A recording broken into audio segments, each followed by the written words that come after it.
by consent.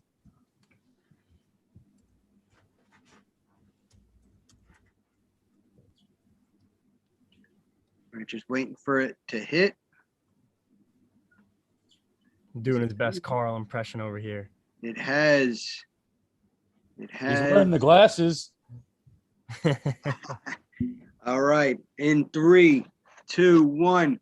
Ladies and gentlemen, welcome to a late edition of the Fan Zone. That's right. We are here with you for dinner. I hope you pulled up your steak, your chicken, whatever you're cooking tonight. You're going to be seeing a lot of cooking in this room tonight. But what we're going to be doing for you tonight is we're going to be talking sports. As always, my name is Mike Phillips. I'm one of your hosts.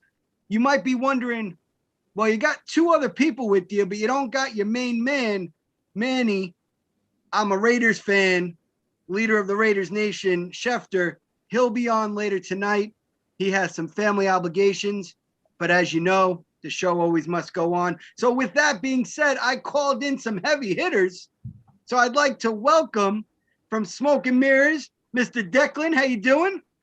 Mike, thanks for having me. I'm so happy. You know, at the end of every show, Smoke and Mirrors, every time Steph and we all go through the shows on the network, I absolutely go nuts over the Fan Zone. It is my favorite show. I love it. You and Manny are the combination. I made a comment like last week.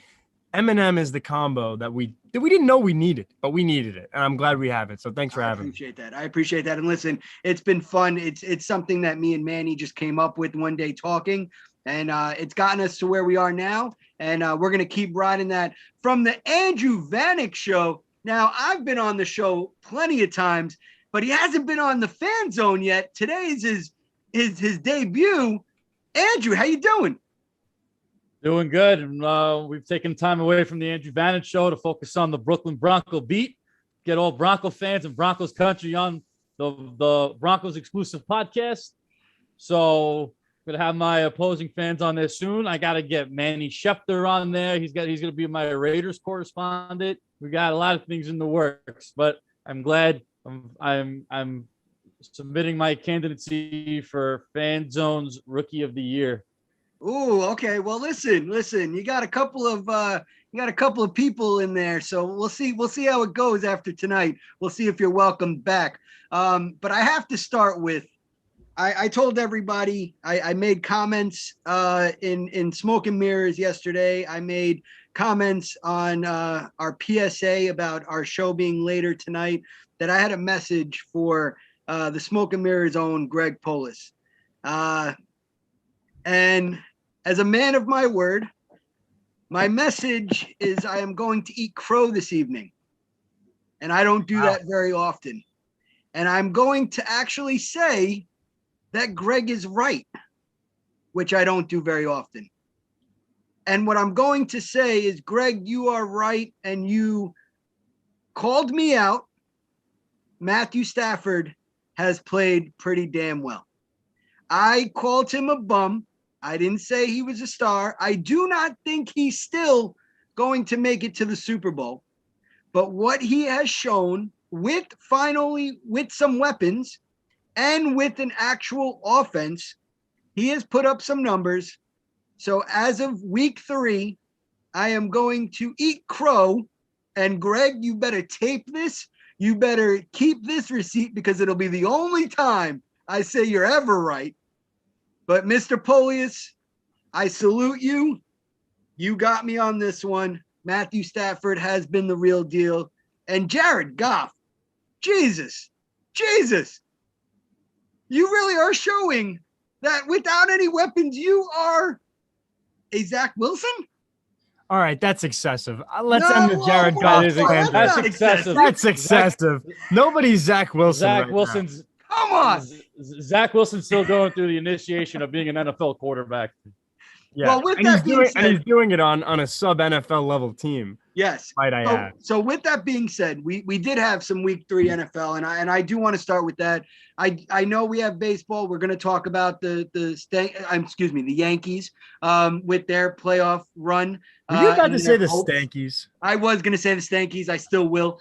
And we're going to talk about the Smets because the Mets suck right now. and they're terrible. And I'm going to give you my rant, and I hope Andrew will follow along with me on his beliefs as well as a fellow Mets fan. I don't think your rant will come close to my rant.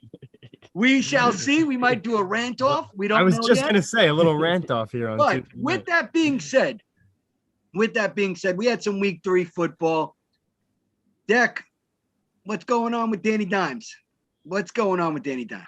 I think the better question really is what's going on with the Giants. This is a team that I, use my bias and my excitement, because that's media. We know sometimes excitement gets views, and my hot take of the football season, really the only hot take of the football season I've made so far, was that the Giants were going to win the week NFC East, which really, although they're starting on par to how they started last season when they were 6-10 and somehow a game out, this is just not a good football team at all. The defense was supposed to be the strength of it, and they are completely hurting the team pound for pound. It's a bad football team. Blake Martinez, the captain of that defense, tackling machine, one of the best linebackers out there, really just tore his ACL. And that is a crushing blow to a season that's already over 3 weeks in.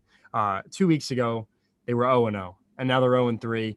And really, it feels like, from an objective point, that the team played well enough, put themselves in a position to win that Washington game and then the Falcons game, and gave both of those games away, which is what bad football teams to do. Going to have to come down and just say that every team, you could watch every team in the NFL, with the exception of the Jets and the Giants, everyone is moving the ball down the field. Even the Jaguars, as bad as they were, they moved against the Cardinals, who are looking to be a potential playoff team. Kyler Murray so far is in the MVP race with how he's played so far. And even the Texans, I know they couldn't move the ball well against Carolina, but they went out and put up 40 points this year in week 1 against Jacksonville, which the Giants haven't put up 40 points on anyone. They put up 30, which was good, but you can't do that against a defense where the Washington defense, you put up 30, and then you put up a dud against the Falcons.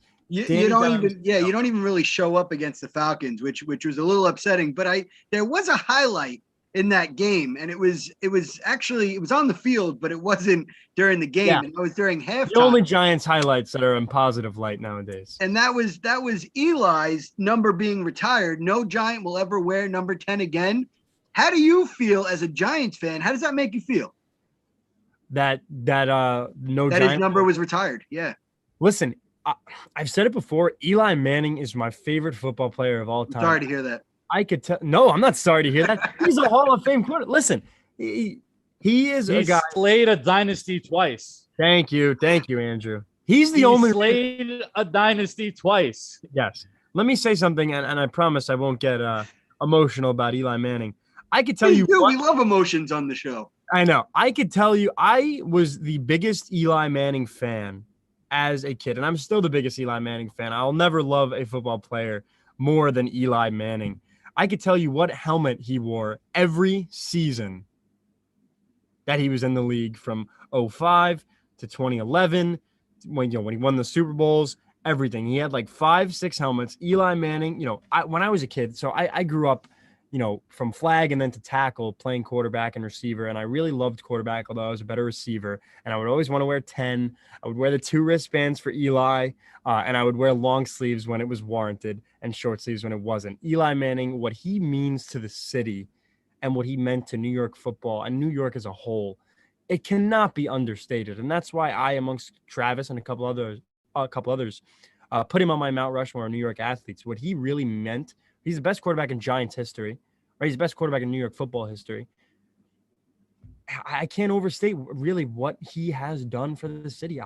Eli Manning is, I love the guy. There's nothing more I could say. Class act on and off the field, and he deserves it. And he definitely didn't deserve to be welcomed with a 17-14 loss to one of the worst teams in football, which, by the way, the Giants are in that conversation and bucket as well. If you look at where the Giants and Jets are now on the football spectrum. Now you look at the past and you see what Eli Manning did. Again, like I said, 2 times already. He slayed the dynasty twice. He went against an undefeated Patriot team and then proved it wasn't a fluke a second time. The Giants, other than that, you've had the Yankees in the late 90s and then they pulled one out in 2009. But for New York sports, like, I'm obviously, you guys both know I'm a huge Bronco fan, but as far as New York sports goes, and we You're see New how York. our sports media, like, you live and die by the media in this town when it comes to sports. If you have one bad night, man, you're ridiculed. You go to not to disrespect any other city in America, but you go to a town where maybe you're like the only game in town, or you're one of two other sports in town, and you just hope to revitalize your career there. Guys like Eli Manning, Derek Jeter, Henrik Lundqvist, these guys were built and bred for that New York spotlight, and they've gone above and beyond. Unfortunately, Henrik is my favorite out of those three. Wasn't part of a Stanley Cup winning team, but was there, handled the spotlight, handled the questions. Carried himself. Eli, like same thing. Yeah. I have to say, Eli, the best thing Eli's done for me is off the field. I have to say the Eli Payton show is one of the best things since He gave the finger last night. Huh? He gave the double bird. Yeah. Threw him up. Yeah. I don't know. Dude, the guy was so comfortable. You know what? For Eli Manning, Mike, I gotta throw the birds up. Do it. You know what? There you go. Eli Manning. Eli Manning, congratulations. Double bird from a 9-year-old in Philly. If a 9-year-old can do it, I can do it. And Eli Manning can certainly do it. Well, that's the thing. No offense, you kind of look like a 9-year-old sometimes, Dex. That's nice, Mike. I think that's a really nice thing for you to say. I appreciate that. You see, when the Giants throwing that out there, the Giants and Eagles hate the Cowboys so much that you got to put up the birds. You got to put up the birds when Dallas is involved. Of course. Well, listen, the Giants weren't the only New York team that played on Sunday, even though the scoring didn't show and it didn't even look like the offense actually showed up. And that's right. That's my New York Jets that played against Andrew's Denver Broncos. And I have to say, and one of the reasons why I welcomed Andrew on the show today is I had to tip my hat. A 26-0 victory, sir, means nothing. You went against a rookie. It means nothing. I will not accept that. The only rookie win. The only rookie win. I'm only kidding. I'm only kidding. Listen, I'm only kidding. At the end of the day, I've always been a Teddy Bridgewater fan. I think he should have actually been the starting quarterback for the New York Jets. They should have not gotten rid of him. I think he could have been a good quarterback for us. No pun on his name. Been a bridge quarterback. I got a question for you because it doesn't rely on the Jets' talent as much so it's the Jets' front office because, they're just expecting to put a team out there, have a bunch of guys in green and girls in green, throw the football around, get drunk in the parking lot, and then, expect to be satisfied with the results on the field. You're a diehard football fan like me. What are your thoughts right now on the Carolina Panthers with Sam Darnold, Robbie Anderson, and how the Panthers are playing football? And Christian McCaffrey, Christian McCaffrey's hurt. Like, he's also a difference maker. Like, what are your thoughts on that? Seeing, okay, that was our talent, and now it's the same thing. When they have the right people around them, what they can do. So I'm gonna give you a little standpoint. It's the same thing that happened to Mark Sanchez. They built on this quarterback and built a defense around this quarterback, but not an offense. There were no true offensive weapons around Mark Sanchez when he was quarterback. There was 1 or 2 years that they had maybe Santonio Holmes.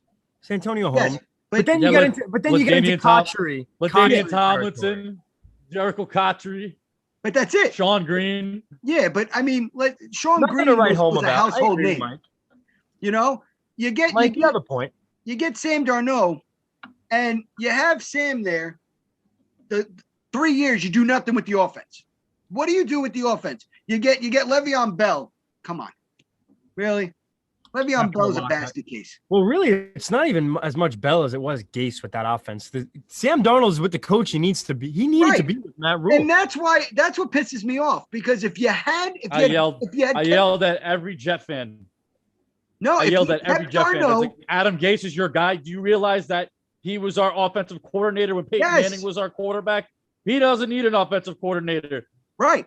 Peyton Manning was the offensive. You guys remember the Avengers? Because that's a great idea, but let me come up with an idea that doesn't suck. Exactly. And listen, where's Gase now? He's coaching Pee Wee football somewhere. That's how bad of a coach he was No. He's not even he's not even the head coach at the high school. There you He go. went from head coach of the Jets to offensive coordinator. There you go. Even And high that just schools goes to won't tell take a you chance something. on him. Right. That's what just tells you. That tells you it was not the player as much as it was the coach. And I think what happens in New York, and I've stated this on the show before, the fans and the media crucify players too quickly. They want that second coming of Joe Namath, that second coming, I don't know why I'm even saying this, of Eli Manning, to come in and be this star right off the bat and throw for 500 yards, 4 touchdowns, control the game every single game. It's not going to happen. There's going to be hiccups. Charlie said it That's best. how it is. This team was gonna have hiccups. This coach now, if he had Sam, who was a veteran, and maybe had Zach Wilson still behind him learning, then we give Sam one more year. You get Zach behind him to develop, and it's not uncommon to have a second pick be on the bench. I agree with you. Not uncommon. I agree with you that there's that it's not uncommon, but I had the same argument the day hours before Sam Darnold got traded. This was brought up about keeping 2 quarterbacks. And the old saying is when you have 2 quarterbacks, you have no quarterbacks. That would have been a situation good for Sam. And if you're going to do that with a mentor and you're going to have a bridge quarterback in, do it with Alex Smith. Do it with Ryan Fitzpatrick. Josh McCown. Josh McCown. Make a trade for Matt Ryan. Even Teddy Bridgewater. Yeah. Teddy Bridgewater. And that wouldn't be a situation that would be good. And I'm glad Sam is where he needs to be. And what's so funny is that, do you guys remember last season towards the end when the Jets were talking about people were talking about the Jets moving on from Sam Darnold, and Rex Ryan opens up his mouth and says Sam Darnold was never better than Mark Sanchez. Could you imagine how he feels right now that Sam Darnold had 3 passing games, a 3-game stretch on his new team, better than Mark Sanchez ever had in his entire career? He might have just put himself out of any Mark Sanchez comparison conversations. And you can't listen. You can't compare them. They're you can't exactly because one guy's a quarterback who has real arm talent, and the other guy, rode the coattails of a defense. I know he went to the AFC Championship, but he had seasons where he was like 11 touchdowns, 20 picks, and the Jets were winning. Yeah, the Jets were with that. But you also you got to remember that team was ground and pound, and was defense. It was ground and pound defense, and Sanchez only had to throw the 10 to 12 yard pass here and there on third downs to Kotchery or even to Holmes in the corner just to be able to solidify something. He didn't have to do much. He just had to control the game and still was throwing those stupid picks like what we're seeing with Zach Wilson now. Right. I mean, he was bad. He didn't last more than 4 years. Imagine what a seasoned quarterback would have done at that point in time. Where did he go as a backup? He went to Dallas? He went to Philly. He did decent in Philly, actually. He took over from Nick Foles when he broke his collarbone in 2014. And that was it for Nick Foles in Philly because he got straight up for that was it temporarily for Nick Foles in Philly. And then he went back, Nick Foles was traded for Sam Bradford. Straight up to St. Louis. It was I was still going to school in Philly when that happened, so it was a big controversy. Yeah. And Sam Bradford, like, no disrespect to Sam, he was never as good as Nick. Like, he was supposed to be much better than Nick Foles because he was the number 1 pick in 2010, but he was never like on par. Like, Nick Foles was always the better guy, and that trade kind of didn't make sense for me. But Sam did perform after that better than Nick Foles did because he went to Minnesota, and then he wound up being where was he? He was in Arizona before, like, he was Rosen's bridge guy. I don't know how I just pulled that one out. And then we haven't seen him since. But crazy. And then Nick Foles became a Super Bowl champion. Yeah. So with that being said, we could talk football all night. That was an off tangent completely. Well, I appreciate it. I appreciate it. And that's what we are. Listen, that's what the Fan Zone is all about, is talking about certain memories you have as a fan. And before we get into baseball, I want each one of you to think about your favorite memory as a fan. Was it meeting someone? Was it being at a certain game? I want each one to share their favorite memory. We always have our fans that come on, our guests that come on. We always have them either talk about their favorite teams or their favorite memory. So I wanted to make a curveball tonight, and I wanted you to, off the cusp, something that comes to mind as a favorite memory. I'll give you a second because I do want to shout out my co-host Manny's Raiders, and I hope he gets a chance to come on today to talk about them because his Raiders have looked good. Derek Carr still, I still call him David Carr, but Derek Carr still looks good. 3 weeks in, even though he looks like a like miniature man in that helmet. Have you ever noticed his helmet is like bigger? Well, it's that Vicious stuff, man. That's like, again, going back to helmets, Mahomes, Russell Wilson wore it from a quarterback standpoint. Derek Carr wears it. I'm trying to think of who else wears it. He looks like the kid from the Little Giants in it, though. Yeah, Nick Foles wears it too. Julian I haven't seen that wore it movie as a forever. receiver.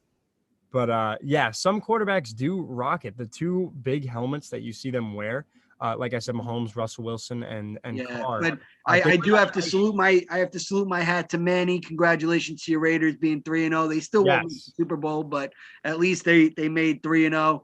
And I owe him an apology, really. I'll wait till on air. I mean, I didn't think this team would be good at all, and they drafted. You'll have your chance to tell him. He'll be on. He'll be on. Well, he did. He texted me, "See you later." He was very excited. Right, this conversation is getting a little too silver and black for me.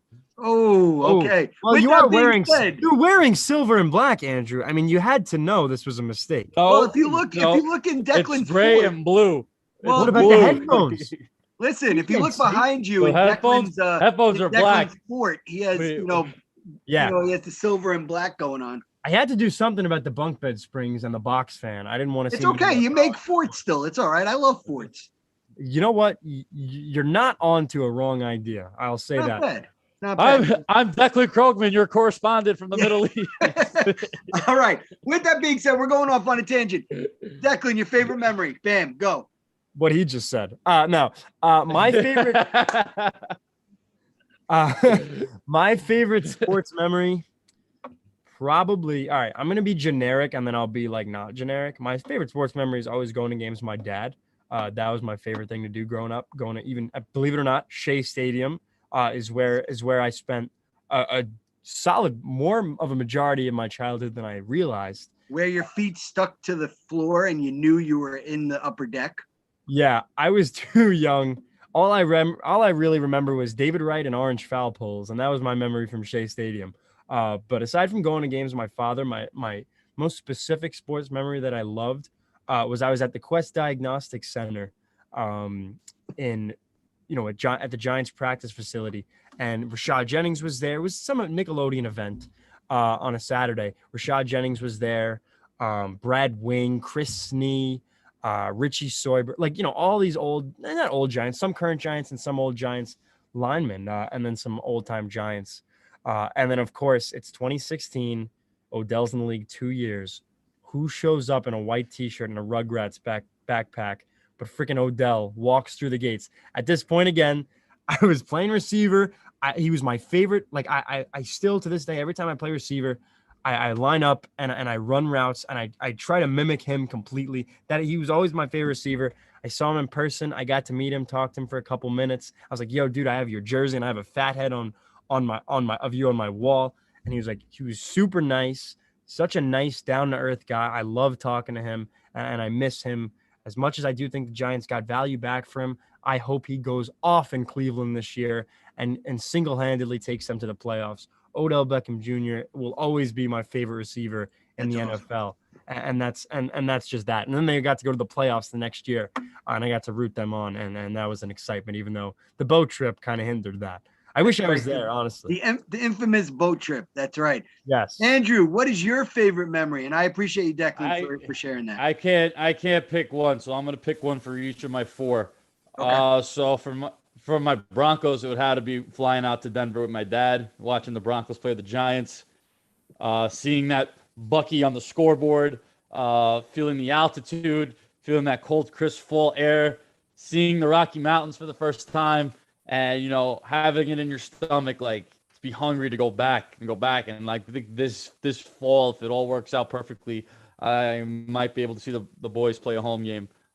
The New York Rangers, my hockey team. My first Rangers home game, my first ever hockey game was the Rangers home opener after September 11th.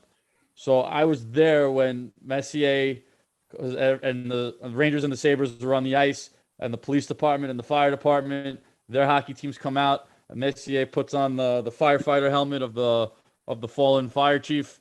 To be there in that moment as a kid, and then like you see how loud the Garden gets, especially after a goal scored. Like that was it. I was a Ranger fan for life. Like I fell in love with hockey that night too. And, the Knicks had to be when the late '90s. My first cousin comes over. He was our age at the time, a little younger than I am now.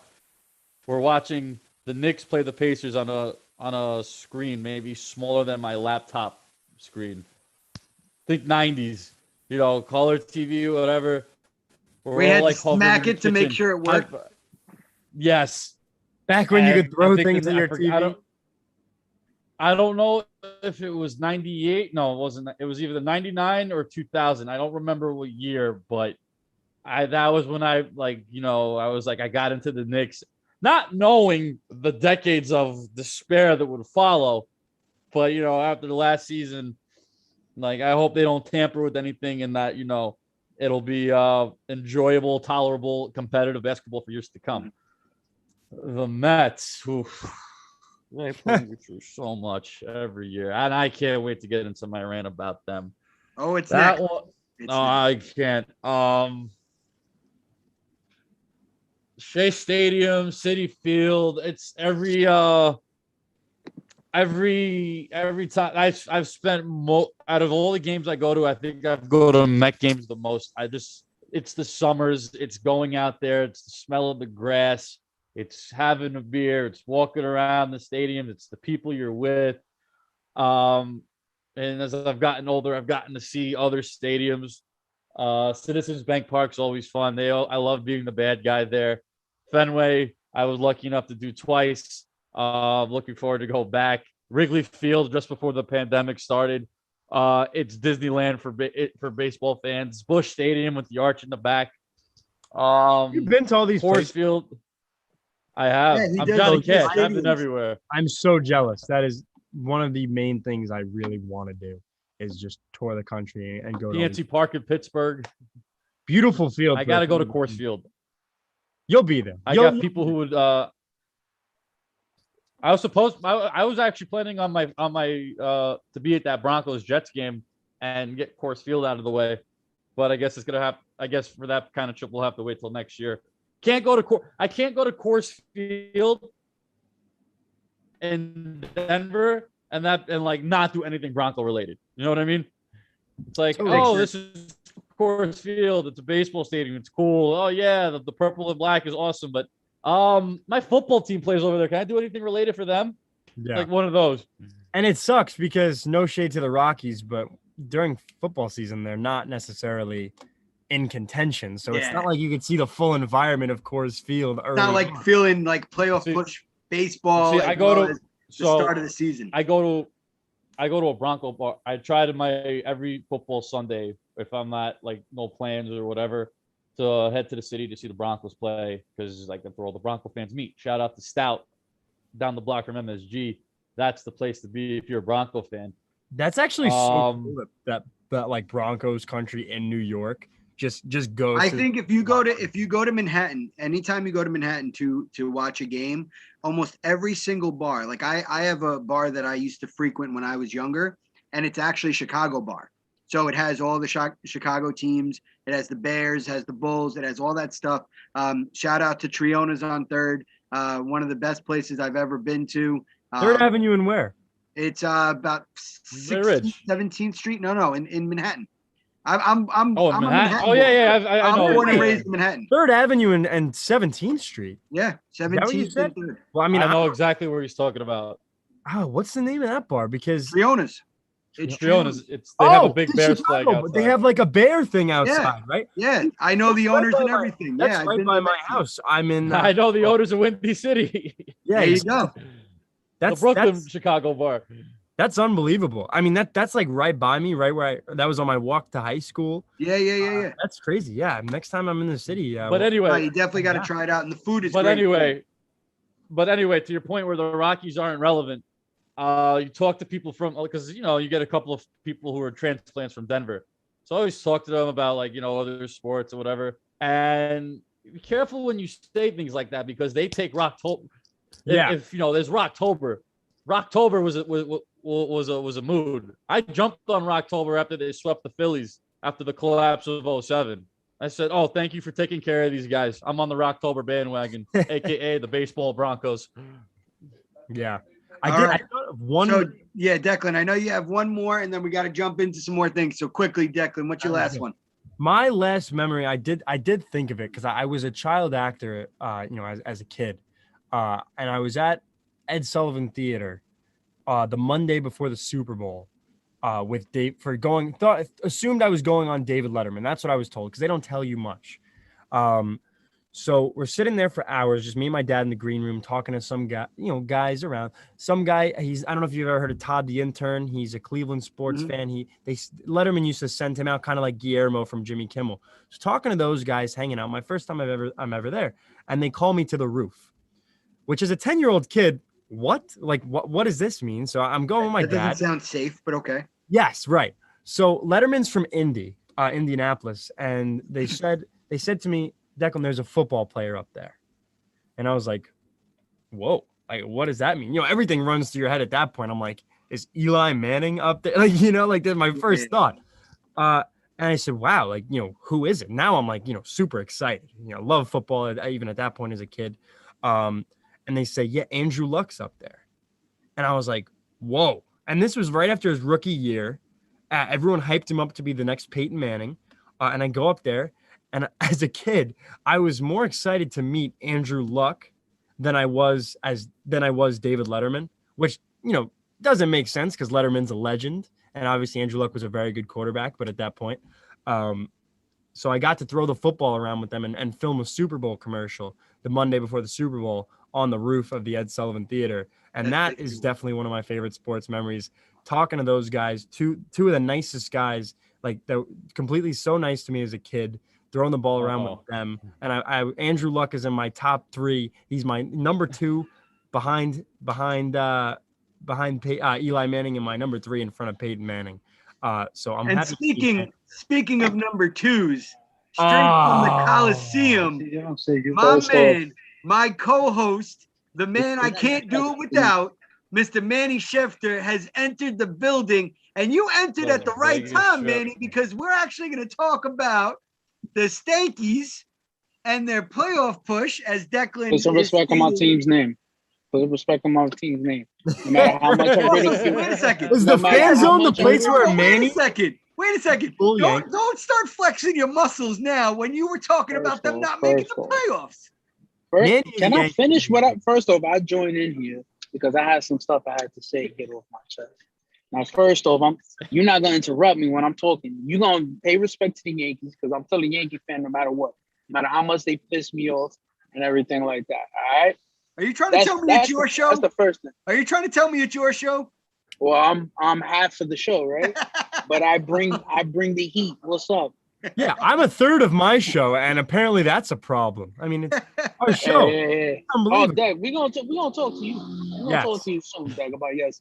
Can I ask you a question, Manny? Are you driving the Big Al right now? Are you driving? I'm not actually. He's got a seatbelt in his house. I got a chauffeur. All right, that's good. No, I'm not driving. You crazy? Well, I saw a seatbelt and I saw a car moving. I was like, look at this. Taking a page out of Greg's book. I saw a seatbelt. Manny, what do you got to say, brother? Nah, I just got to say, I lost faith in the Yankees during the season, and I'm sticking to it. I don't see them making the playoffs, and I'm rooting for Vladimir Guerrero Jr.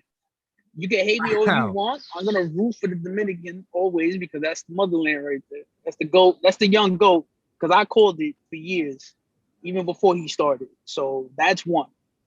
Now, Mike, you need to, first off, don't disrespect because I don't disrespect the Mets like that. I actually call them the Mets. Don't call them the Stankies. You can't get away with that, all right? And it's such a good. You guys are such a good match. I'm so happy to see this in person. Oh, me and Mike go way back since college. You know how that goes. He And became. I told he Manny, became anytime he wants to president. catch your hands, I'll jump in the car with him. Remember, he became SFC president because of me. You know, because I had. Listen, you didn't stuff no ballots. Stop it. Hey! I'm just. Am I saying, hearing voter fraud at SFC? I just had a lot of influence and pull in SFC. He did. I will give a scoring update as we are live right now. Yes. Toronto is up in the top of the second over the Yankees. I did put respect on their name, Yankees. 1-0. 1-0. And also for our Mets that we'll talk about in a second, Andrew, Noah Syndergaard is in. He pitched a 1-2-3 first. He gave up a homer in the second. So just to give some great. heads up. But I'm so glad Syndergaard's back. Maybe we can make the playoffs now. With that being said, Deck, do you still feel, I know you mentioned it yesterday on Smoke and Mirrors, Yes. but it got a little heated, so we didn't really hear your opinion to a certain degree. So do you still feel the Yankees will make the playoffs? Yes, I do. I think they will make the playoffs. Right now, they're in sole possession of first place home field advantage, the number 1 seed in the wild card. Boston's right behind them, and the Jays are right now on the outside looking in. Very live race. So it's really going to come down to the last series with the Blue Jays. The Yankees are 6-9 against them so far this season, so they haven't necessarily performed the way that you would expect the Yankees to play over the course of the year against them. And then the Rays, they're 7-9 against. They get 3 games against them to wrap up the year. I think the Yankees will make the playoffs just because I think that I trust them more, and I think that they're a better baseball team than the Jays and the Red Sox, and I think that'll show down the stretch. Okay. Manny, what do you have to say to that, brother? Yes, sir. I don't believe the Yankees make it. I said in this series early in the baseball chat, Blue Jays take 2 out of 3 against the Yankees. Okay. And then somehow, some way they fight, but I say the Yankees don't make it to the wild card. And if they do, guess what? They prove me wrong. And I can say, the Yankees made the playoffs. I can admit I'm wrong. Unlike Eddie Montequilla Gonzalez, Hey, listen, Man, I have the same problem. It's all right. It's all right. By the way, I am gonna issue a invitation to Eddie to come on next week. Whether or not the Yankees make the playoffs will either be him apologizing to you or you apologizing to him, Manny. What do you think of that? You're on mute. I can't wait. I All right. can't wait. So if Eddie's watching, we're issuing you an invite for next week. We'll ask a couple other things, but we also want to put you on the spot. He needs to understand, win or lose, he's invited. Okay. It's either I'm gonna apologize and say he was right, or I'm gonna be completely roast him like a penny. I like it. And I like Benil too, so I'm good with that. So with that being said, we know the Yankees are on a playoff push, but for our Mets, we know that our season came to a drastic halt and our playoff aspirations came to an end this weekend, Mr. Andrew. And Mr. Andrew, it ended way before that. Well, statistically speaking, and numbers, it ended on Saturday. But as the guest, I would like you to first let us know how you feel about the Mets. Let's go. Let's rewind all the way back to April. April was okay. You got a new owner. You got Steve Cohen. You can tell he's a vast improvement over the Wilpons. You can tell he's into the game. He's all in. We're all in. DeGrom pitching out of his mind. Syndergaard, he'll come back. Oh no, he's coming back later in the year. Okay. Carrasco, all right. Things were looking pretty good. They hit a bump in a divisional gauntlet in June. I was like, all right, but no, they picked it up. You see your boy Alonso, doing the head bop. I love it when they call me Big Pop, taking it deep in Coors Field. He was feeling himself. You're like, okay, that's how he's got to hit at the end of at the second half of the season. All of a sudden, the team starts not hitting. All of a sudden, pitching is having a problem. All of a sudden, I'm on Barstool in Philly, and we're talking about the Fightins here. The Fightins. And it was funny at first. And then the Phillies, all of a sudden, are a half game out. And I thought it was going to be a nice, friendly, visit the Citizens Bank Park that weekend.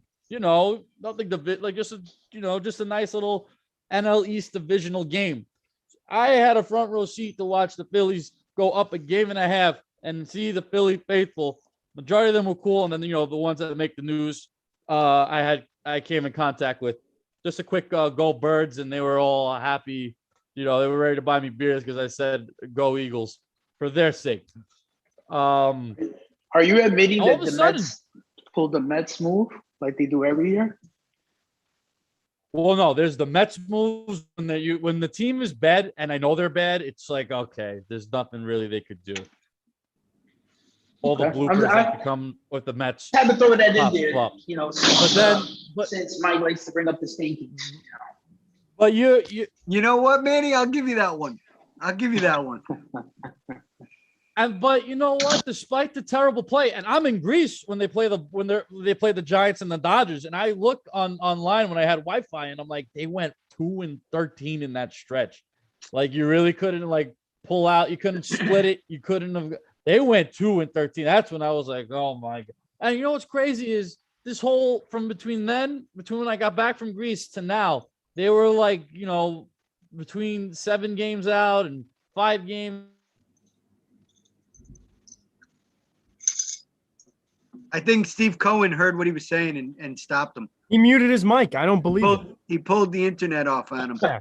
It wasn't the first time Steve acted on the internet. See, he's been acting a muck on Twitter, and now he's pulling people's internet. I guess when you have money, you're able to do things like that. Well, Andrew comes back. I'm going to give you my little rant about the Mets. The Mets have done what the Mets have done every year, as my co-host, my main man, Manny Schefter, had alluded to, and that is the Mets will be the Mets. They have disappointed me yet again. With the talent that they have on that team. Pitching lineup. We have a bona fide 1 through 4 that are star pitchers. Our lineup, at least 1 through 6, is a pretty solid lineup. And to tank the way they tanked and to collapse the way they collapsed, as the song goes, the London Bridge is falling down. No, the New York Mets stock is falling down. The New York Mets management has fallen down. And just like Humpty Dumpty, they can't get up. They are done. This season, the fork has been put in. I don't even know why Noah Syndergaard is on the mound. Moral victory? What if he gets hurt? He's not ready for next season. The smartest move they finally made, and it took them the last week of the season to say it, was DeGrom is being shut down. He should have been shut down months ago. You do what you do to the fans every year, New York Mets. And now what do you do going forward? What do you do for your manager? Get rid of Rojas. I agree with Greg. I agree with Manny. It's time. He's not good. Beltran. Bring in Beltran. Beltran got the shit end of the stick. Excuse my French, but he did. He was not even the major culprit. And you have people like Alex Cora freaking smiling, grinning on the bench during the Yankees-Boston series, still having his job. Beltran didn't get that luxury, and it's really a crime in Major League Baseball. It's a crime, and it's because of the media. The media lambasted Beltran to the point where the management didn't have the cojones to stand with their manager. They said, peace out. We'll find someone else. Yeah. Everyone else has a job, by the way. AJ Hinch has a job with the Tigers, and Cora got his job back with the Red Sox. I mean, we've been saying this. What about the players? We've been saying this. Players never got any punishment, but you know what? Like that the way I see things, and I think Rojas should be gone regardless. All right, and if I'm Steve Cohen in the New York Mets front office, he's the first guy I blow out, just like they blew out Brody Van Wagenen last year. But if they don't, or even if the Yankees, like right now, if the Yankees miss the playoffs, you can even argue if the Yankees make the playoffs and lose in the ALDS or the wild card, that Boone should be gone. If they don't make the playoffs, I want him out. And really, Beltran's the guy I want. He needs to be managing New York baseball. I Yeah. wanted him in 2017 when they hired Boone in the first place, and I want him now. I really do. And for the Mets' sake, he deserves to be a manager. And for his sake, I mean, guys, he was a player. They're not holding any players accountable. Why is he the player they're going to hold accountable just because he wants to get into a coaching position? He wasn't a coach when everything went down. And you know what? To be totally honest, he might have known. Did he participate? And that I heard he was a ringleader. It has been rumored that he was a ringleader. It's rumored now because they need But to. everybody find a else has a job. But wasn't he a Right. player at the time? That's Yes, what was he a exactly veteran for said. that? Coaches were held to higher standards, and that's why they got suspended, and that's why their respective organizations. This is the issue I have with it. I've They got said this fired. before, and me and Greg have talked about this. If they don't give him an opportunity to be a manager, they're probably going to escalate this even more, which it shouldn't be, and probably affect him from getting into the Hall of Fame. It might. You're right. It might. And that's gonna. And the thing is, it's ridiculous. I agree. We know how the writers move, and Beltran is one of those guys who I don't want to say is on the bubble, but he could go either way as to whether he's a Hall of Famer or not. You know, I was a big fan of him. Statistically, you can make the argument for it. You can make the argument against him. But to sit here and kind of put him in that conversation, you don't want to give him that asterisk. Right. For something he did.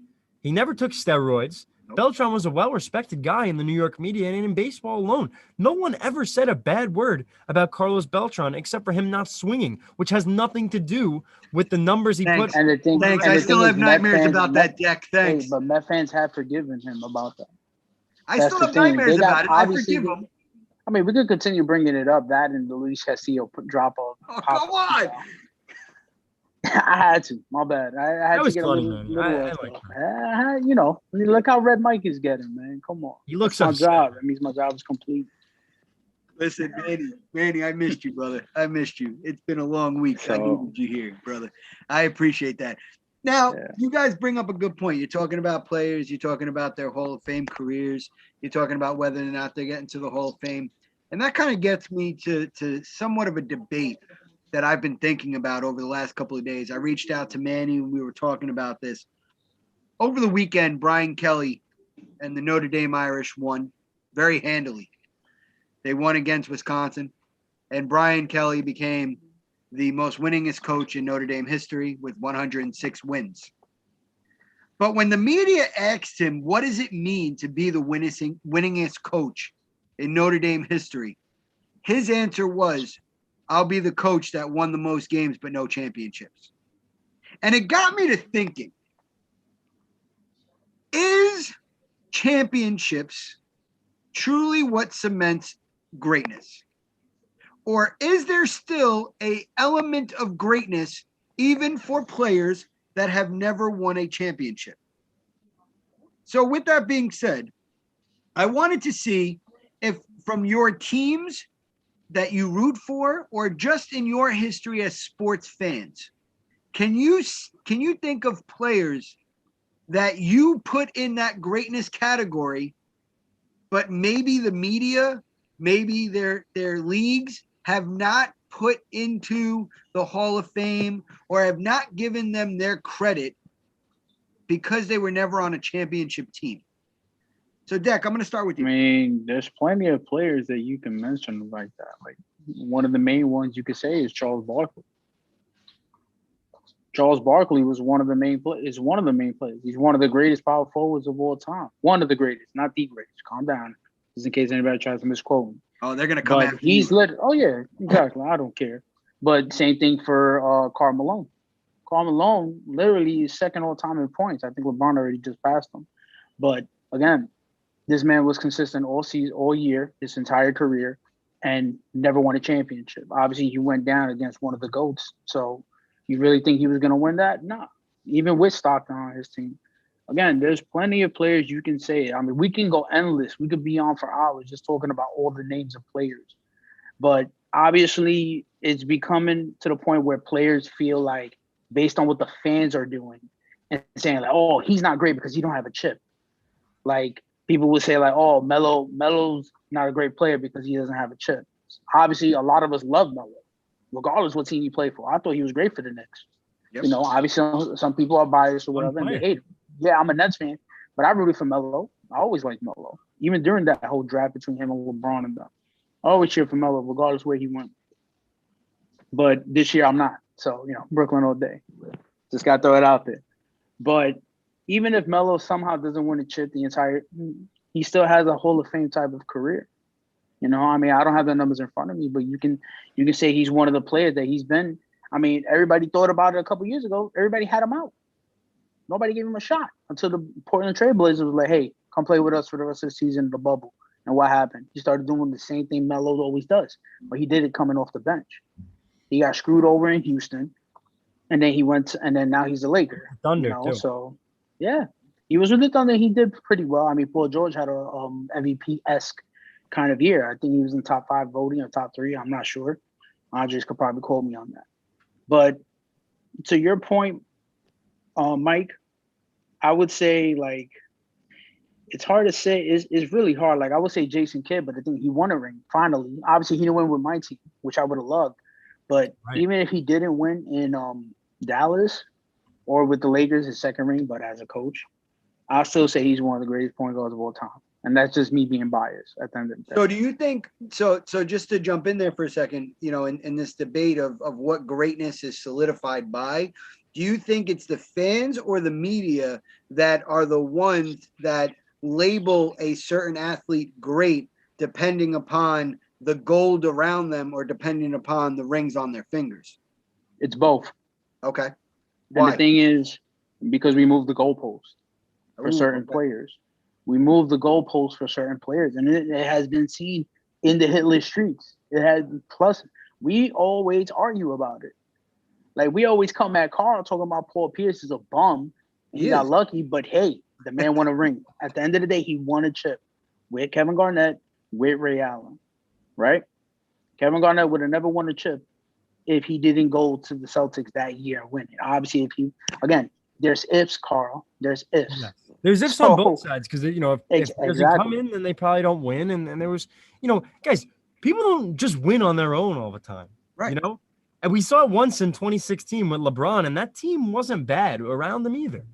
So guys just can't come in and you know, get knocked for a supporting cast. But to answer your question, Mike, oh, Manny, are you finished? I'm so sorry. No, I was just going to throw in, I forgot, I believe it was 96 or 97 or 98. It was the Houston Rockets when they got Charles Barkley when he was pretty much past his prime, Scottie Pippen, Kevin Willis, all these guys to help an aging Hakeem Olajuwon try to win another ring because they all wanted to get a ring.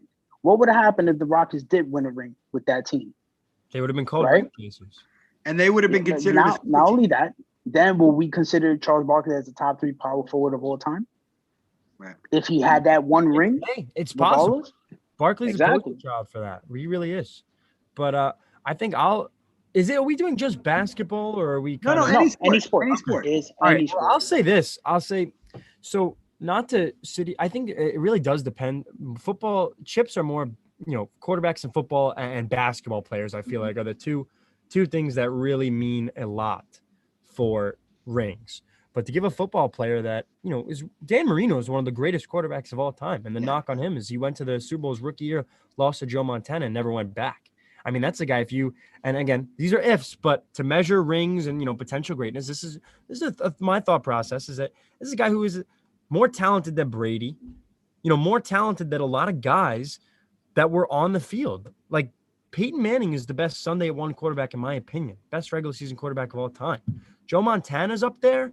Dan Marino's up there as well. Dan Marino's a top 10 quarterback of all time. I've seen him in a lot of people's top 5s, and he doesn't have the ring to really cement his legacy. This is a guy who, if he was in Foxborough with Bill Belichick for 20 years, you'd see similar production that you saw from Brady. That's really what it is. Now, let me ask you. Talented passer of the football. Who's top, Joe or Tom? So the greatest quarterback to ever do it is Tom Brady. Just based on, I know you're probably not going to like that answer. That's probably why you asked. No, that's a funny way to say Jake Plummer. Yeah. Oh God. Yeah, that's a The funny way first to man say to it. Hard too. beat Tom Brady. Yes. Yeah, exactly. One of the 7 quarterbacks to beat Brady in the playoffs. Just had to bring up the Broncos. Yes, and the toughest one to get in a conversation. I give Brady. So Brady's the greatest of all time, achievement and accolades wise, rings wise. There's no way of denying it. But in terms of most talented of all time, like I look at Peyton Manning, I look at Aaron Rodgers, I look at Dan Marino, Joe Montana, of course. Joe Montana, in my opinion, is a top 3 quarterback of all time with Brady and Peyton. So that's the way I look at it with Dan Marino and not cementing legacy. I think that rings mean a lot, but you can be great and just be unlucky. I mean, we saw Archie Manning. Archie Manning was a hell of a quarterback. Tom Landry, old legendary head coach for the Cowboys, said it. That guy never had a line. He was a hell of a quarterback, and he never got it. Phillip Rivers, another guy who was good. I don't put him as good as Eli and Big Ben, but he's a Hall of Famer for the 18 kids, not the 18 rings. Yes. Yeah, exactly. He might be. Yeah. He can build a whole team. Exactly. Potential Hall of Famers. Really just he could cry you a river. Yeah. Oh. Exactly. And that's the guy who doesn't get a lot of respect. You could say he's overrated, underrated. I'm kind of impartial towards him. But to go to the baseball side of things, Ted Williams. Ted Williams never had a ring. He's one of the best hitters of all time. Ernie Top Banks. 10, yeah, top 10, maybe top 5 player of all time. And you don't hear people saying, "Oh, Ted Williams never got a ring." So rings don't necessarily make you great. But if you want to talk about cementing greatness, rings definitely matter. But I would say baseball, Ted Williams might be a poor example. But baseball, I can help you with that one. But please finish. go ahead. Take me on. Well, first off, I gotta finish what I had to say before I got froze out. So with the Atlanta Yankees Braves, have just tied up the game, by the way. when the Atlanta Braves are in first place right now, if the Mets sweep them and they help the Phillies win the National League East, I am going to drive to Queens and piss on Citi Field. Can we get obviously from the back, not an up close and personal? Now, second to talk at the topic at hand, championships mean anything? It's not the championships; it's the consistency of a franchise. So you bring up Ted Williams with the Boston Red Sox, despite the fact that they had an 86-year drought. They had Carl Yastrzemski. They had their 80s teams. They had teams that constantly played. And even though they broke the heart of Red Sox fans in each decade, at least there was a chance. At least there was a shot. I hate to bring it up because Mike was a great host, but the Jets, this is Joe Namath, and then a few flash in the pans in between. People might not want to play for the Jets. So what makes franchises great? It's their history. It's what makes you want to play for them. I mean, if it was up to professional athletes, yeah, they could come and play for us here in New York. They can go to Los Angeles and be right next door to Hollywood. They could be in Chicago and have like that populace behind them. But Patrick Mahomes, as much as me and Manny don't like the Chiefs, at least he's putting Kansas City back on the map as far as football goes. He's bought a stake in the Royals. He's buying into Kansas City. He wants to be part of that legacy. Manny, as you and I both bump heads every Sunday because I'm a Bronco fan, you're a Raider fan. We always take the time out and respect each other because we know both of our teams, as much as we hate each other, we have there's a culture there that you can respect. You guys with Charles Woodson and Bo Jackson and Rich Gannon, and our side, Peyton Manning, John Elway, Von Miller, Champ Bailey, guys that, make you appreciate the game, guys that make you say when you're on your schedule, you're saying, shit, these guys again. That's what it's like for me this weekend with the Ravens, the Baltimore Ravens, since they've moved they're the original Cleveland Browns, since they've moved to Baltimore, they've established themselves as this defensive powerhouse, this team that you really don't want to see on your schedule with the likes of Ray Lewis, Ed Reed. They won a Super Bowl with Trent Dilfer. Trent Dilfer is the only quarterback to beat the New York Giants. The New York Giants 4-1 in Super Bowls. The New York Giants have beaten John Elway, Jim Kelly, and Tom Brady twice. Lost to Trent Dilfer. That's how good the Ravens defense was. And now they've started to develop a quarterback history. Trent Dilfer got cut from them the following preseason. Yeah, it's That's great to unbelievable. make the team. It's never happened before. It still hasn't happened. I'm actually talking about this with my dad today. We were talking about like the St. Louis Cardinals. Like, they're in the Midwest. St. Louis is not that ideal of a vacation spot unless you're into like the history and you just want to see another city with the arts and stuff. But as a baseball town, I recommend every baseball fan go there. They've been to the Pennant 23 times. They've been to the Big Show 23 times. They came home with it 11 times. They've had, their history stretches throughout each decade. I'm still mad at Yadier Molina for like breaking my heart in 06. But all the guys before and after him, the David Freese home run in 2011. There are moments that, like, if I'm a baseball player and I'm coming up the ranks, if the Cardinals are offering me a contract or a part of their minor league system versus, let's say, what's a random baseball team? Pirates or the Royals, something like that. Even the Pirates. The Pirates have. See, that's another thing. Miguel Cabrera. There are teams in professional sports that have strong histories, but have went so dormant that it might as well be in the ancient, like in the Knicks. The Knicks are one of them. The Miami Dolphins are one of them. And they're looking for like a spark, a player or a moment, like something that would bring everybody back, start up a new wave of fans, like get out of the dark ages. Even if the Mets get to the playoffs, you know what that would mean for them as an organization? I got news for you. Every time the Mets go to the playoffs, they make noise. It's not like they're one and done. And by the way, that's not true. 2016, they did lose in the wild card game. That you're getting to. That was my next point. Is that 162 baseball games, and the one game wild card is great for baseball. Don't get me wrong. It's the scratch and claw. But when the Mets clinched their spot in that game in 2016, and I saw them dousing each other in champagne. Can I say the F word here, Mike? The fan zone. One. Emotional. And I see the Mets celebrating the fact that they get to play in that wild card game. I said, "What the fuck are you celebrating? You're extending your season literally one game. If you lose, that's scary. It is. It is. The fan zone is not for kids, ladies and gentlemen. The fan zone is not for kids. Didn't the Mets in the spring training earlier this year celebrate or practice their every winning the World Series? Does that though? No, because I saw. Well, first of all, that's stupid. I'm sorry. It is. Because you're literally jinxing yourself. It's not stupid. You know why? Because I forgot what year. It was early 2000s. The Arizona Cardinals field goal kicker kicks a game winner. He jumps up in the air to celebrate, and he tore his ACL. I think Kendrys Morales jumped on home plate and broke his ankle. Broke his leg. Yeah, and then the next day, Sean Figgins hits a home run, and they don't even come out there to walk. So it's important. It's important to have your celebrations choreographed. No. You said it right. I did. Like Sean Figgins. Oh. You need to have your celebrations choreographed. So I'm going to jump in here. Teams do that at every level, though, even at the college level. I remember the Nationals did it the year they won the World Series. Everyone laughed at them. They're like, Dave Martinez, your guy. What are you doing? Yeah. So, Mike, well, who's your guy? So I was just going to come in. My guy, who he's most likely going to go to the Hall of Fame statistically. Matthew Stafford. Stop it. Yes. Henrik Jared Goff overrated. Lundqvist. Henrik Lundqvist. Agreed. A man who never got to hoist the cup. It rips me apart every time because we had a stretch of about 3 seasons where we were making noise in the playoffs, where teams didn't want to play us. We played the Devils 3 times, beating them in the playoffs. And then all of a sudden, it just started going downhill. And unfortunately for my man, Henrik, he will never be able to. King Henrik.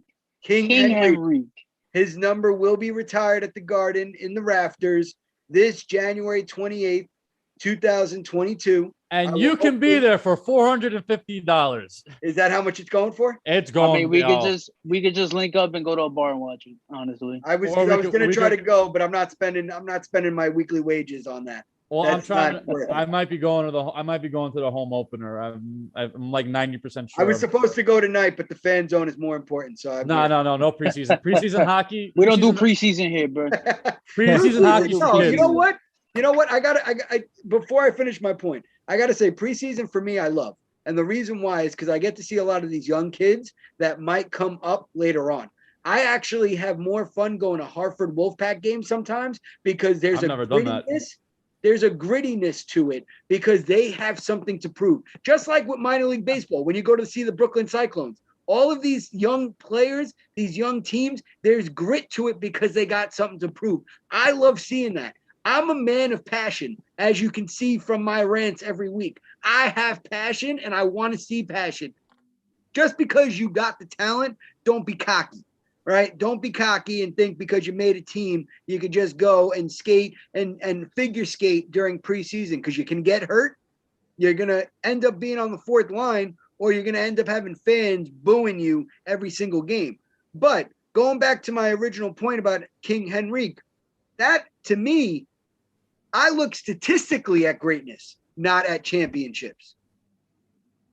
Can you say the same thing? Is he in the top 5? Maybe. But obviously your top 5 is Patrick Waugh, Martin Brodeur, Marc-Andre Fleury, I even think gets put in there. It pains me to say this. He's one of the best players to always a bridesmaid, never a bride. Exactly. And that's the problem. So I think to finish off this debate for this evening, I think the problem that we have as fans and the emotional aspect as fans is when we're fans of teams that we never see win, we are so interested in that essence of pocket watching, that we see certain franchises with certain players getting rings, and then we start hating on certain players because of the championships they're winning, aka me with Tom Brady, or aka anybody that says Jared Dudley's name. The man should never have gotten a ring, and he has a couple. But that's besides the point. And I'm talking to you. What I like to do is, unless my team is involved or it's a team I dislike, I always find myself rooting for a team in like championship play that's never been there or hasn't won it before. Yes, me too. Yes, that means something to me. I'm not a fan. I'm not a creature of habit, meaning I don't like the same teams playing each other in championship games. To me, it starts getting boring because it's the same story, different day. It's like watching some of the Fast and the Furious and they end up being the same type of storyline, 7, 8, 9. It's all about family. They're still good. It's all about family. Family. Right. It's all about family. There's a family themed show. Okay. It is. And after I dropped an F-bomb. Now, F is for family. I wanted to close tonight's show. And this has been a hot topic. And I got to talk to my man Deck offline a little about it. And if you haven't seen it, Smoke and Mirrors got a little heated last night between Deck and Rick in regards to comments that were made in certain chats, in certain sports chats, the emotional aspect or the trolling aspect as it was going back and forth on where it really delved into what the comments were going to be, what they were supposed to look like, the banter back and forth, and it got pretty heated. So I wanted to start first, Deck. First wanted to see how you were doing, see if you were okay. Wanted to check in on you. Yeah, no, sure. Totally doing all right, man. All right. Now I wanted to kind of, speak with you on air because it's something that I've dealt with a lot in my life. I've had a lot of issues with trolling, sports trolling, right? And it's something that I've dealt with your man Greg Polius. Me and him have gone to bat against each other, where we got so heated in the studios at St. Francis College where Carl had to kind of break us up. Same thing with Ant, Mullen. And what I started realizing, and I'm not using an age thing or anything like that, but what I started learning is some people just like to see a reaction, right? So they do things to see a reaction. They'll say things because they know how they will elicit a reaction. Whether it's something that's trying to be good for TV, whether it's something that is trying to just, in essence, play with you, hoping that you'll take it as a joke. Is there a seriousness to it? Again, I'm an outsider looking in. I don't know the full story. I have to say I respect you and Rick very, very much. You both bring a lot to the table. You both are amazing individuals. So to see both of you get heated like that, You know, it upset me, you know, because as a sports brand, it's okay to not agree on things. As a sports brand, it's okay sometimes to call people's names. You have to understand the amount of times me and Manny have called each other out and have called each other names. And maybe it's because we've had history. Maybe it's because of our brotherhood that we have, that we know it's a joking manner. And maybe that was the miscommunication. But I think to help you a little, and not to say you did anything wrong, but to help you a little, I think understanding that sometimes when people say things, just let it be. I understand how you might have felt last night because I was feeling it for you. I was feeling it for you with certain words, certain sayings. So I just think sometimes just letting somebody talk, letting them think they got the last word is sometimes helping you win and get the last word. That's the only thing I'll say as an outsider's point of view on both sides. Sure. With that being said, I know Manny had a couple of thoughts before we hear from you. I know Manny had a couple of thoughts on it as well. So Manny. So I was watching it yesterday. It was crazy. It was wild, but I loved it. It grabs us. You grabs the viewers. Now, obviously, it's part of your show. You know, 1/3 of the show, like you said. So, by the way, you guys are doing great. But my thing is, Shout out, yeah. everybody in the sports hit list is cool with you or not cool with you. But if you don't know them on a personal level and stuff, there's certain ways you have to speak because they again mix signals. You can say, hey, you a bitch, you a bitch. And it's like, whoa, I'm gonna need you to settle down there. Just like if somebody called you that, then you react to it, and it's warranted. Now, obviously, a lot of us in the sports center, we grown, we old, we like double your age, bro. So obviously, like I said, I'm only speaking on my behalf. If somebody calls me soft on live or whatever, I'm gonna ask for the link, like, yo, I need to be on this, or I'm gonna be in the comments. I'll be like, yo, why are you calling me soft for? Give me a reason and stuff. Right. Just like if somebody did it to you, you do the same thing. You react a certain way. So when you call Rick soft and mention others, Rick approached it. Now he was either probably trolling or being serious. The thing is, we don't know that. That's on him. Mm-hmm. But and I understand from your point of view as well. That's fine. You had every right to react a certain way, obviously. But again, you need to speak to these people on the side and just be like, yo, if we cool enough to talk to each other like that, like Mike said, then cool. But you have to see it in that point of view because it's like when you get to our age and you have young kids half your age calling you a bitch or calling you soft and stuff, it's gonna be like, oh, okay, that's what we're doing. I mean, we've witnessed this in the sports hit list, where in comments people have gone into arguments with each other, banning each other, being petty and stuff like that. And a lot of these people haven't met each other. You know, I mean, again, yeah. No, that's what I'm just saying. Obviously, I loved it, and I'm always here all for the hands and welcome to the Coliseum and stuff. But at the end of the day, I'm cool with everybody. At the end of the day, we all cool. And obviously, if you spoke to Rick on the side and just hashed it out and just let it out, cool. But again, that's between you guys. Obviously, if it's in a sports chat between each other and there's like a bunch of other people in there that's in the sports hit list, and y'all bring it up, y'all got to educate us on it too. You got to give us. Again, we don't know what happened in the chat. What caused that whole thing? Maybe it was a disagreement on specific players or specific takes. I mean, Greg always we come at you in the baseball chat because of the whole thing with Tatis, which you admitted you were wrong and stuff like completely, that. Yeah, but again, that's something completely different. You know what I mean? Yeah. And no. I understand that, but it's like, again, everybody is different. Some people are your friends, some people are not. So, and now I'm talking regardless of sports headlines. We all one big family and stuff like that. Shout out to Fast and Furious, cue the Vin Diesel. But we're brothers. We argue, we fight, we say whatever and stuff like that. But also you need to use it as a lesson as well. Like you can use it as educational as well. And like you gotta be smart with what you say because you probably talk to your friends a certain way, and you don't talk to us like that. You understand? Because those are your friends and you grew up with them. That's all I'm saying. Yeah. And I just want to, Deck, before you jump in, I just want to say, I think what it also comes down to, and I wanted to agree with Manny for a second, I think it comes down to comfortability, right? I think there's a certain comfortability that we have because we're I think we talk to each other more than we talk to some of our family members, right? With the way we talk sports, the way that we talk about different debates, the way that we just troll each other sometimes. And the comfortability that has been built by Carl, shout out to Carl and the Sports Hit List for building this type of bond that we have on air and even in chats, I think sometimes is forgotten in real life situations, right?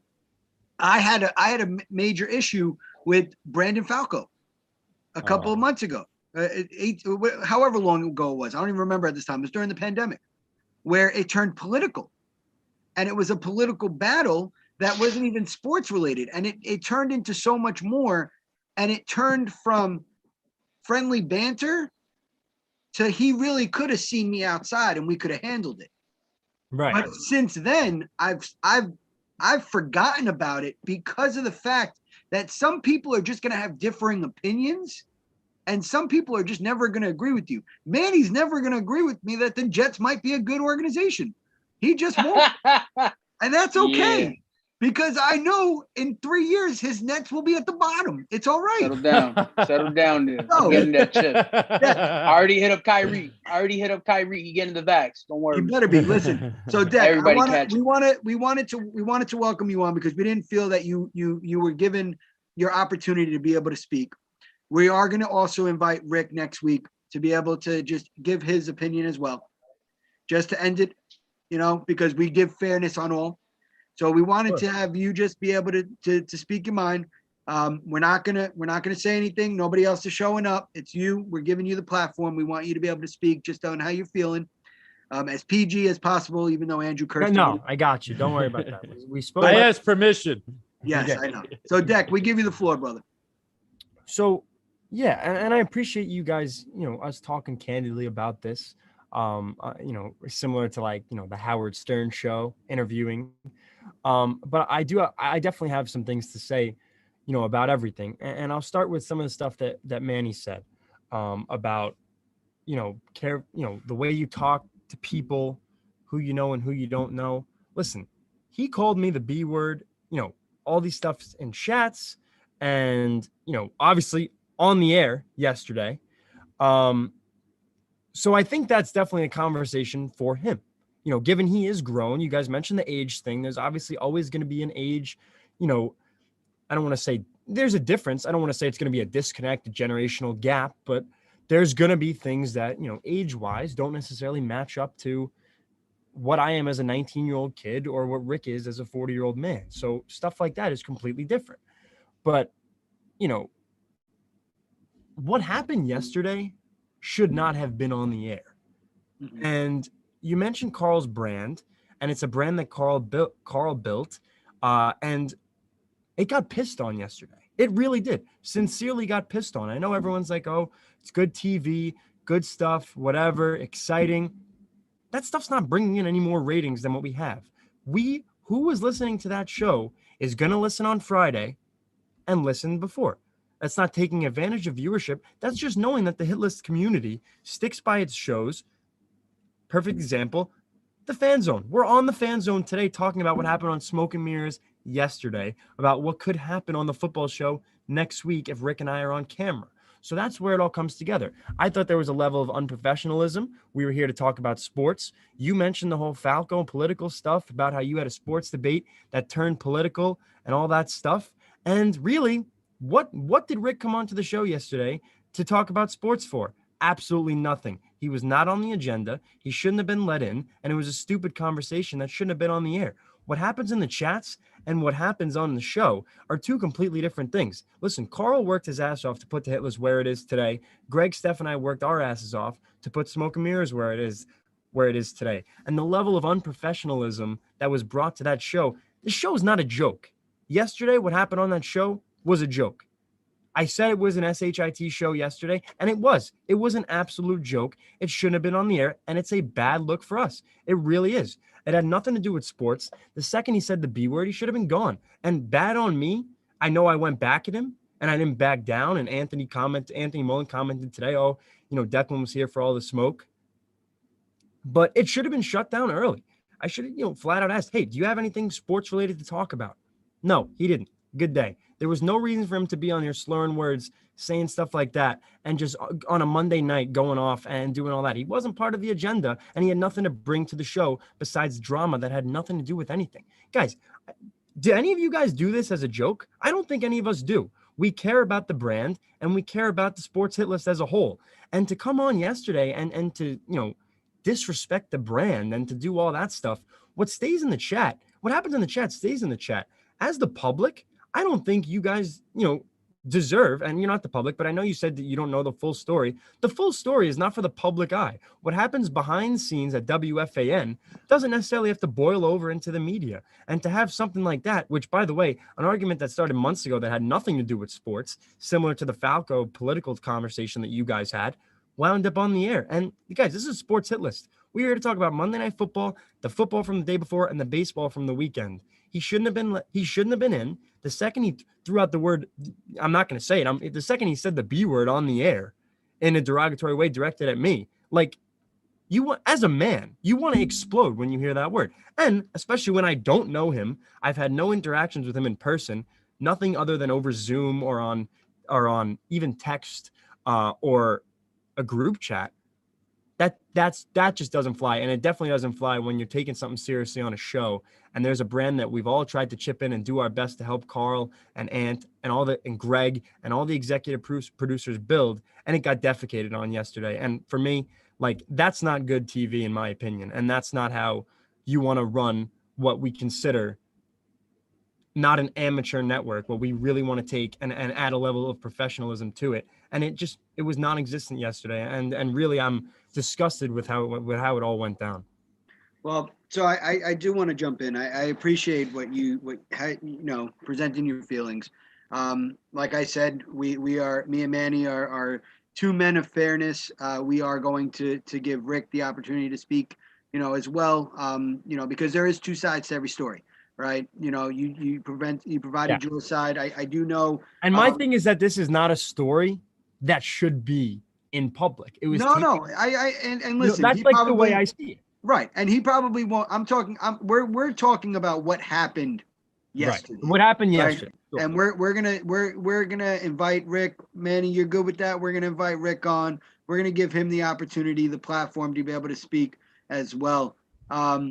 And I do just quickly, the one thing I will say is that I was invited on this show last Thursday by Mike. We talked over text, and he told me it was a surprise. Yeah, I was right. giving you a surprise. Right. So I was giving Manny a surprise. Yeah, exactly. So I appreciate you guys having me.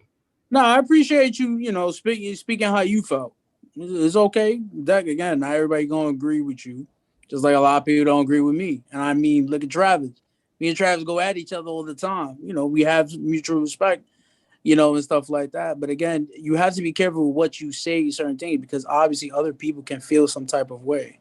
Sure. You understand? So again, like I said, yeah, Rick is a grown-ass man. But, if somebody calling him out and calling him soft on live, he going to feel some type of way. Again, I can't speak for him on that. That's on him. That's cool. But, hey, listen, I understand. A lot of people, yeah. It wasn't unprovoked. He was going crazy in the comment section, and I addressed him. And maybe I shouldn't have because, what he brought to this table yesterday on the show was stupid, really. But understood how it unfolded. And I wish we were. At the end of the day, that's what we do. At the end, we're still talking about it again. We're still talking about it the next day and on this show. But again, it's there are things we watch on TV that sometimes we think is unprofessional and stuff like that. Again, like I said, it's something that happened back behind the scenes and stuff. You guys can handle that yourselves, privately in a conversation or whatever, so it doesn't get back on the live. Obviously, I understand how flustered you were, and I probably would have felt the same way in a way too. But at the end of the day, if somebody calling me soft on live and stuff, I'm gonna feel some type of way too. Again, everybody is going to react very differently. Sure. And I think, but like I said, ask Manny one question. I think that going on air and calling someone soft and then throwing out the B word followed with the word ass, to categorize who I am, that is enraging as a man or even as a person. No, of course. I mean, he spoke on his behalf. He spoke how he felt, just like you spoke on how you felt. Right. My That's thing all is it was because Yeah. again, he confronted you. Literally, once you said that to him, he was in the comments, and then he was on the live. So obviously, he's gonna confront you on that. And Right. you know, and sometimes I'm sure as a it lesson, you was, got to be yeah. confronted. And I'm sure it was a Again. decision that, he thought about, because it wasn't like he instinctively, oh, it happens. Here he is 2 minutes later. He waited about 25 minutes. I don't really have much else to say with it other than, he had my number. If he had a problem, listen, it's calling Works him both ways. No, but I understand. I know. No. But you know I what? understand what you're That's saying. fine. That's and it fine. works both ways. He could have hit you up, and you could have hit him up at the end of the day. Right. And I Well, think- listen, I didn't come on. Hold on. Just Go my ahead. last, Yeah, my go last ahead. thing here is I have actually hit him up stemming back to August when we had an issue that was nothing sports related, which again Okay. is not something that belongs in the public. But after, the disgrace that was the end of Smoke and Mirrors yesterday, it had to be addressed. So have I talked to him since yesterday? No, I really don't have any interest in delving any further, Well, listen, I will say this. I do hope that there could be common ground between you and Rick in the near future, just because, as I know personally, I'm a fan of both of you, especially all the content that you guys are able to provide, whether it's through the football, the football show on Sundays, what you bring to Smoke and Mirrors deck, what Rick brings wherever he comes on. He does have that fiery, attitude to him. Some like it, some don't. And listen, it's like a certain wine, right? Some people enjoy it, some spit it right out and say it's grape juice. So that's what I got to say on that in regards. But I do hope that you guys can hopefully find some common ground. Like I said, we're gonna invite Rick on as well another day to be able to just speak his mind. There's two sides to every story, but we do appreciate you coming on today. And Yes, sir. we do apologize. You had to relive it, because of how you felt. It's not a traumatic, you guys. It's not a traumatic experience. No, but still, I know. I totally valid. understand. Yeah, exactly. I totally. All understand. right. So But with thank that you. being said, Andrew, what are your final thoughts, brother? We playfully banter. I got family that's Philly fans. I got Manny, who I adore to talk sports with. He's a big Raider fan. We had our playful banter on Sunday in the NFL. First preview off, you called me a herd. you picked the disrespected Jets me. to smoke us. You I called was me like- a herd. You don't do these in the streets. Do you understand the amount of crack I was getting on by everybody? Like, yo, why son called you a herd? Like, damn. That brought me back to like fifth grade. Hold on, yo, You gotta man. make the Bronco Raider thing a little fun. Yeah, imagine Oh, if he I'm going against imagine if he called you the B word, what he would have gotten. With. I mean, I probably would have said the same thing to him. I would have pulled What? up. He's a He would Bronco have pulled hater. up in the Vanek show.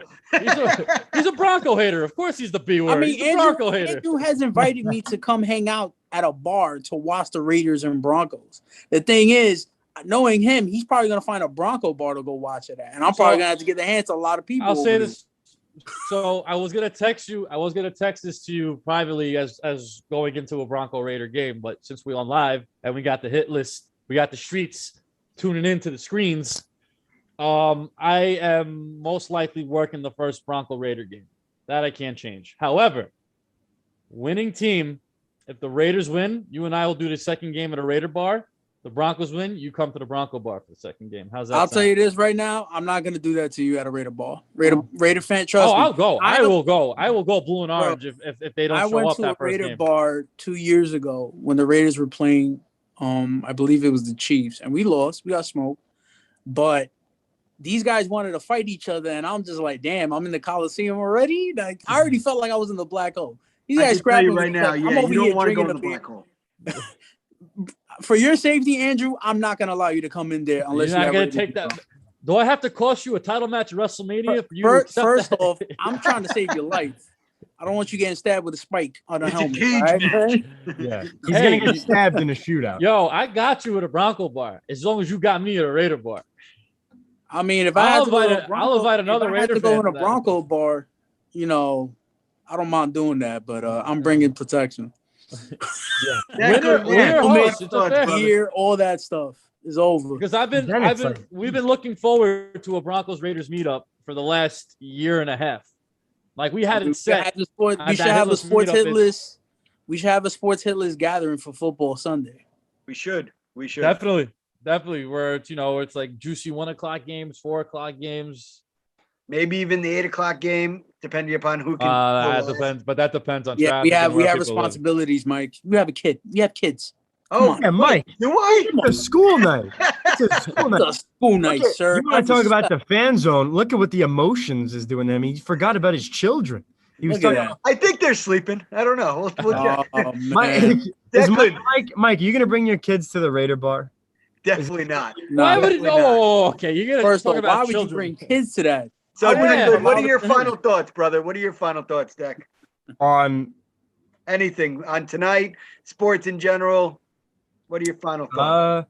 well, hopefully I'll be rooting hard for the Yankees to get into the postseason. That's that would be my final thought. And thank you guys as always. You know how much I love your show. Always a pleasure. Appreciate always you. a pleasure. Manny, you're like one of my favorite people to go to a Yankee game with. You and Eddie. I will go any day of the week. Hopefully, once I'm back, we'll get back at it over the summer. I would love to go to one with you guys. I'll go to a Yankee Mikey, game with you guys. Mike and Yeah, Andrew. You guys Eddie are both invited. Mantequilla. Yeah. How about Eddie this? Field's cool too. How about I this? know he's gonna say it right now. Manny, we'll discuss this bet even more. How about you, me, and Mike do look at Ranger tickets? Ooh. Let's Let me pick it. know. Let's pick And it. we can record from the garden. Now I wish I was in the city so that I could have been at. I'm down for a Ranger game. You know, first off, shout out. No shout out. Charlie Baldy. You're on my hit list right now, brother. You thought you was slick. My man texted me in the baseball chat. Oh, shout out to the Rangers, and I'm like, what? And it's preseason, so I checked the score, and we lost 4-0 to the Islanders. I'm like, bro, it's preseason. We celebrated preseason. That's what we doing. Don't worry, call Chuck. I'm on ya. It's on site. It's on site when it comes to hockey. But before I go, and before you guys, appreciate you guys coming on. My hands of the week goes to, I believe it's Charles Nagy, the Bears coach. Matt Nagy. Matt Nagy. Okay, thank you for the correction. No worries. This man has Justin Fields. I believe it was said yesterday, over 150 days. You drafted this man, and you cannot come up with any plays. Any plays. Dude, that was bad. Nothing. They didn't even You could have, run RPO. honestly, against the Browns defense with Myles Garrett and the rest of those boys, don't get me wrong. Those guys are vicious. Let me tell you. So the fact that you could have cost this kid his career before it even started. You set him up for failure. There was stats. Everybody was trolling him and the Bears because Justin Tucker's 66-yarder was more than their entire offense. And it's like, okay, you set him up for failure. You did this on purpose.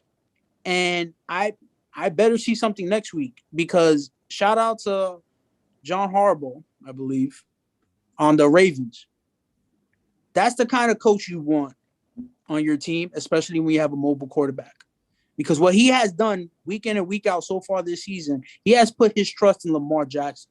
No matter how many people of us come at him and critique him, like, oh, he's just a running back. He can't really throw and stuff.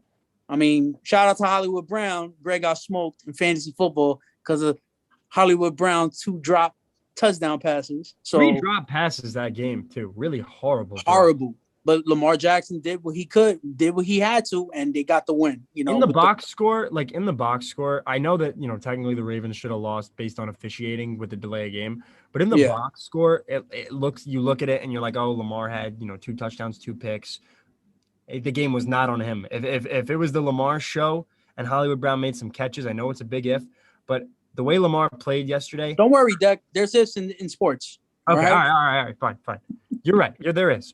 The way Lamar played on Sunday, especially against the Lions, it should not have come down to one of the greatest kicks, probably the greatest kick of all time. It should have came down to a freaking kneel to 2 touchdowns, 14 to 17 points ahead of the Lions. That's how they outplayed them. I know the Lions have showed fight this year. That's why I'm not going to stand here and take this Jared Goff, Zach Wilson garbage comparisons from our miserable Jets fan in the top left corner here. It's true.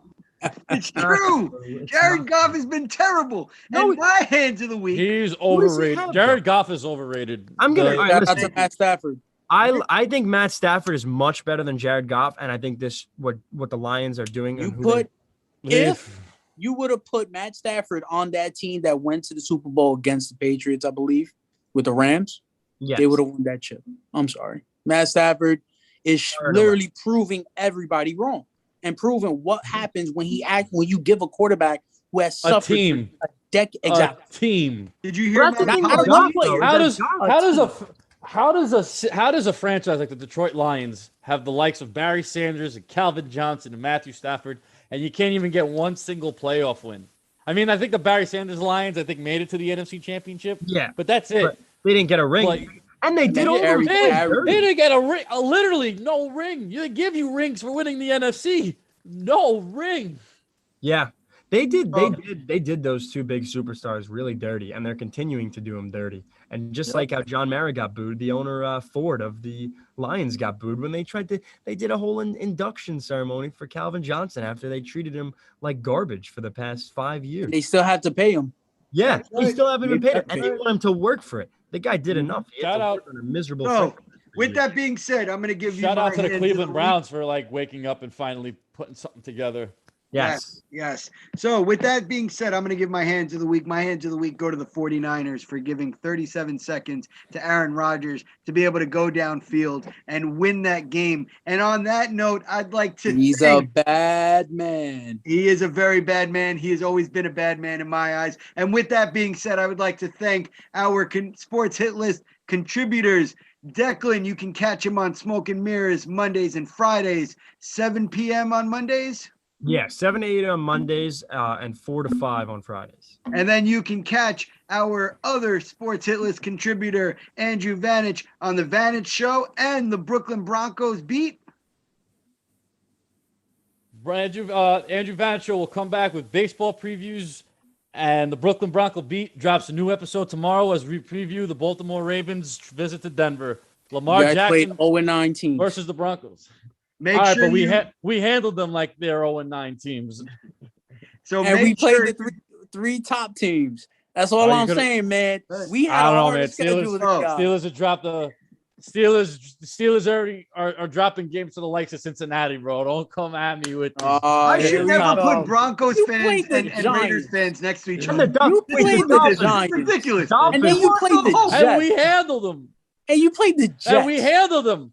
The Jets but didn't we even had- show up. Stop it. If the With Jets, that being if we said, beat the Jets 20-17, yes, I'd be like, okay, that's. I mean, if I could play, if We- the Raiders could play the Jets every time, then forget it. We Manny, you got some questions to answer, though. I mean, you went into OT with the Dolphins and Jacoby Brissett, who couldn't. Yo, Yeah, even first score off, on I was Bills. on the IV. I had the IV lined up on me. I I know. felt like the first week, like I had heart palpitations, my Terrible. blood pressure was up through the roof. Forget it. I was like, you got to be kidding me. Like I'm looking at the score. I'm like 14 zip already. A pick six, first play. I'm like, Jesus. You know And what? then my man, Derek Carr showed up. Brian Edwards, I'm telling you right now, if you David do Carr? fantasy, Brian Edwards, first off, Derek. Put some respect on his man. 3-0, baby. 3-0. Derek Carr. Shout out to Brian Edwards and Hunter Renfro. So underrated. I love it. And let's go Josh Jacobs when he comes back. Because Peyton Barber and Our Kenyon Drake biggest did problem- amazing with him. What's so Our frustrating? biggest problem right now for you and I, Manny, is not Patrick Mahomes, it's Justin Herbert. With that being said, you can catch every type of sports content on the sports hit list. It is by the fans, for the fans, as you've seen this evening. We have almost gone into 2 hours talking fan memories, talking about is greatness cemented by championships, talking about the Yankees playoff push, the Mets, and also talking about the Raiders being 3-0. Yes, that wasn't a mistake. They are 3-0. But with that being said, you can find us on the Smoke and Mirrors Mondays and Fridays. You can find us on the Fan Zone every Tuesday at 5 p.m. You can find the Sports Hit List show live on Wednesdays at 4 p.m. The B Show will be coming back. It'll be coming back soon. That'll be on Thursdays at 5 p.m. Every single day. There's all different types of sports content waiting for you. Please make sure you like, you share, you comment, because without fans, we're just four grown men arguing on whose team is better. But with the fans, Breaking news, Deck. we're even We got more. breaking news. Yeah, somewhat breaking news in the Yankees-Jays game. Jameson Taillon has left the game with an apparent injury in the fourth inning as the Jays go down. Jays go up 2-1. They score off Michael King. No bueno. 2 and a No third. bueno. 2 and Manny, a third for JMO. as always, I cannot do this show without you. You are my butter to the bread, if you want to say that. Here's your first. Mantequilla. Here's your last. Mantequilla, I don't even know what the hell that means. You but need I'll what go you with- love song, bro? I'm gonna need you to settle down here. Listen, We just met. take me out to dinner first. Manny, Man. as always, I appreciate you. I hope your sister has a happy birthday. Shout outs to your sister. Happy birthday. Appreciate it, y'all.